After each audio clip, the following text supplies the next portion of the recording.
প্ৰকলিং কৰা ইন্ডিয়া এগেইনষ্টে ভাল কৰিব সব ইন্ডিয়াতে ভাল হ'ব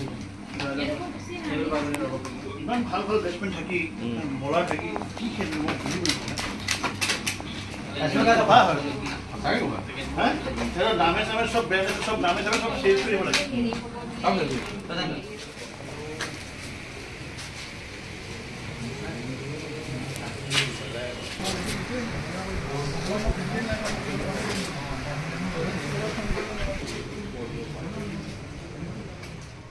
নিমন্ত্ৰণ জনাইছিলোঁ আৰু তেওঁলোকে নিজৰ বহুমূলীয়া সময় দি আমাক যি কৃতাৰ্থ কৰিলে আল্লাহ পাকে তেওঁলোকক তাৰ জাজা দিয়ক আৰু আমাৰ মাজত যদি এই অনুষ্ঠানটো পাতোতে কিবা ভুল ভ্ৰান্তি বা ত্ৰুটি ৰখি যায় আল্লাহৰ ৰাস্তাত আপোনালোকে মাফ কৰিব আৰু আমি নিয়ম শুদ্ধ কৰি যাতে আগবাঢ়ি যাব পাৰোঁ তাৰ কাৰণে আপোনালোকে আল্লাহৰ ৰাস্তাত দোৱা কৰিব।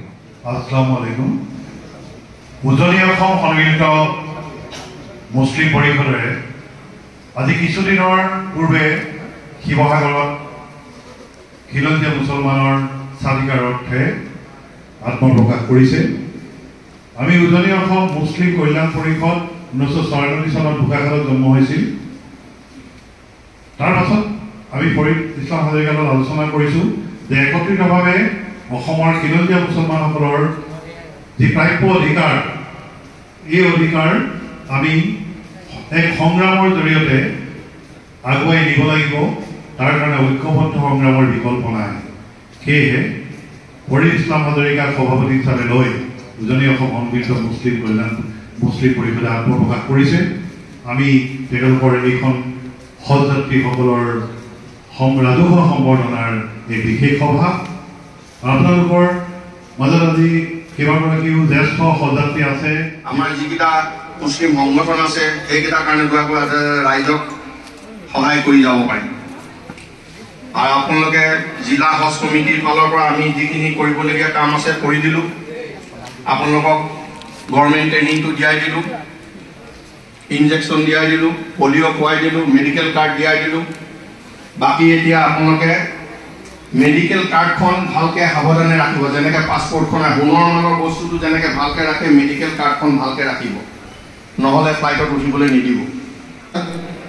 শ্ৰীযুত মনিৰুল ইছলাম বৰা ডাঙৰীয়াকে প্ৰমুখ্য কৰি শ্ৰদ্ধাৰ বিশিষ্ট অতিথিসকল, প্ৰেক্ষাগৃহত উপস্থিত সুধীবৃন্দ আৰু পবিত্ৰ হজ যাত্ৰাৰ বাবে যাবলৈ ওলোৱা আমাৰ অতিকৈ শ্ৰদ্ধাৰ 142 গৰাকী সন্মানীয় হজযাত্ৰী, আপোনাক সদৌতিকে আন্তৰিক শ্ৰদ্ধা নিবেদন কৰিছোঁ আৰু বিশেষভাৱে শুভকামনা যাচিছোঁ আমাৰ 142 গৰাকী হজযাত্ৰীৰ প্ৰতি। আপোনালোকে যি এক আধ্যাত্মিক আশাৰে আপোনালোকে যি এক মহৎ উদ্দেশ্যে আজি ভগৱানৰ গৃহলৈ আল্লাহৰ গৃহলৈ আপোনালোকক যাবলৈ ওলাইছে। আল্লাহে ভগৱানে আপোনালোকৰ এই ইচ্ছা পূৰণ কৰক। আপোনালোকে যি আশা লৈ ওলাইছে সেই আশা আপোনালোকক পূৰ্ণ হওক আৰু আপোনালোকৰ নিজৰ লগতে পৰিয়ালৰ লগতে সমাজৰ লগতে আমাৰ দহৰো যাতে মংগল হয় তাৰ বাবে ভগৱানৰ শ্ৰীচৰণত আল্লাহৰ শ্ৰীচৰণত প্ৰাৰ্থনা জনাবলৈ আপোনালোকক আহ্বান জনাইছোঁ আৰু ভগৱানে আপোনালোকক সুস্বাস্থ্যৰে এই গোটেই যাত্ৰা সামৰি পুনৰবাৰ আকৌ আহি আপোনালোক আমাৰ মাজত উপস্থিত হওক তাকে কামনা কৰিছোঁ। ভগৱানৰ ওচৰত আপোনালোকৰ এই যাত্ৰাৰ সফল পৰিসমাপ্তি কামনা কৰিছোঁ। আমি সকলোৱে জানো যে আমাৰ এজন অদৃশ্য শক্তিয়ে আমাক সৃষ্টি কৰিছে। অদৃশ্য শক্তিয়ে এই সমগ্ৰ বিশ্ব ব্ৰহ্মাণ্ড পৰিচালনা কৰি আছে। আমি সেই অদৃশ্য শক্তিক কেতিয়াবা ঈশ্বৰ নাম দিছোঁ, কেতিয়াবা ভগৱান নাম দিছোঁ, আল্লাহ নাম দিছোঁ, গড নাম দিছোঁ। যি নামেই নিদিওঁ কিয় আমি সেইজন পৰমেশ্বৰ, সেইজন পৰম পিতাৰ সন্তান আৰু সেইজন সৰ্বশক্তিমানৰ নিৰ্দেশতে, সেইজন সৰ্বশক্তিমানৰ নিৰ্দেশনাতেই আমি এই মানৱ জীৱন পৰিচালনা কৰি আছোঁ। আমাৰ ইছলাম ধৰ্মই 5টা কথা কৈছে। ৰোজা, নামাজ, হজ, কলিমা, জাকাত। গতিকে এই 5 বিধ কৰ্মৰ আপোনাসবে এবিধ মূল কৰ্ম, অন্যতম মূল কৰ্ম হজ যাত্ৰালৈ ওলাইছে। অৱশ্যে এই 5 বিধ মূল কৰ্মৰ মই যিমান দূৰ জানো, মই আপোনাসবৰ আগত অধিক কথা কোৱাৰ ধৃষ্টতা নাই। হজত এয়া তেওঁলোকে বাধ্যতামূলক কৰা নাই, কাৰণ সকলোৱে হয়তো হজ যাত্ৰাৰ বাবে তেওঁলোকৰ প্ৰয়োজনীয় পুঁজি আহৰণ কৰিব নোৱাৰিবও পাৰে। কিন্তু ৰোজা, নামাজ, কলিমা আৰু জাকাত তাৰ লগত হজ, এই 5 বিধ কৰ্মৰ কথা কৈছে, যি কৰ্মই আচলতে আমাৰ আল্লাহ প্ৰাপ্তি বা মুখ্য প্ৰাপ্তিৰ কথা কৈছে।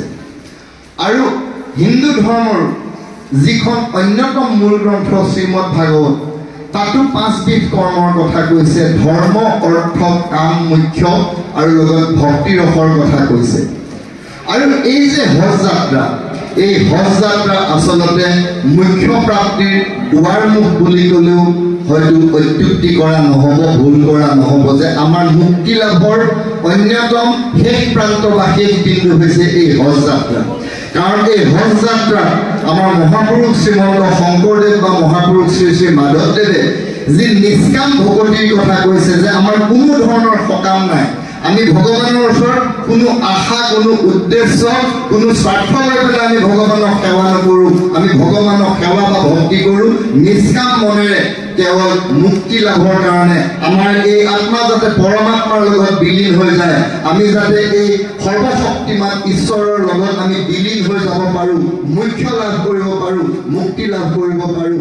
সেয়াই হৈছে আচলতে এজন প্ৰকৃত ভকত বা প্ৰকৃত ঈশ্বৰ।